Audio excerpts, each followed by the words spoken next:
Get to comments from yesterday's episode. Also, it's just this talk about the usual suspects making views. Candace is really lost it this time. She's suggesting G.A.T.E kids. How dare she talk about Project Looking Glass, which was real. If I've lost it, then the CIA lost it, bro. And they lost it a long time ago. And you guys are working for them. It's pretty clear.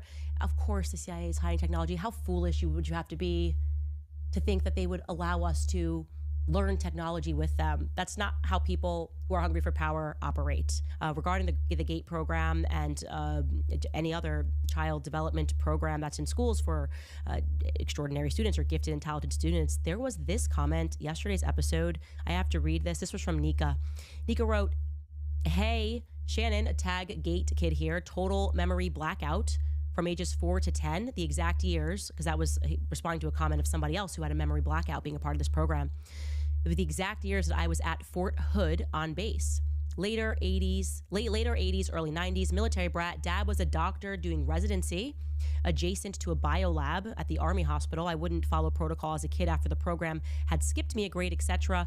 And so after the Army, I got shuffled through 4 different schools that I later discovered are all connected to the DoD through the Aspen Education Group. I think they changed the name. I have docs, but yeah.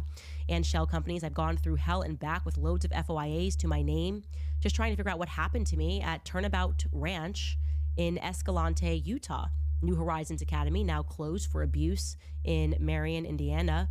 Its sister school, child slaver labor work camp in the middle of nowhere called Missinaibi Woods Academy in Canada. They have another school in the DR, but I didn't go there. Also, Darlington in Rome, Georgia, and of course, Texas. The struggle is real. Keep up the good fight, Candace. Thanks for making it safe to talk about this publicly. I legit have gone through hell and back, and I know of a neighborhood because of all of this. The weird phenomena is real. Lights break above my head when I flipped a switch. Cabinets slam when I get mad enough, and I can, I guess, connect with what I can only describe as stars that respond to my request, like please move or light up, etc. I know this sounds insane. I don't care though. It's no measure of health to be well adjusted to a profoundly sick society. And I'm grateful I don't fit in, not cut from the same cloth. But whatever happened to us as kids, we deserve answers. While I personally don't care about retribution, just answers. You're giving us permission to speak our truth. Thank you. And there were so many comments of people reflecting this, that yes, when I run, I was in the G.A.T.E program, lights go out. I told you that was something that Charlie said. And it's so weird. They're like mocking Charlie by mocking me. He said it. He said he thought he was a time traveler. He went to a special school.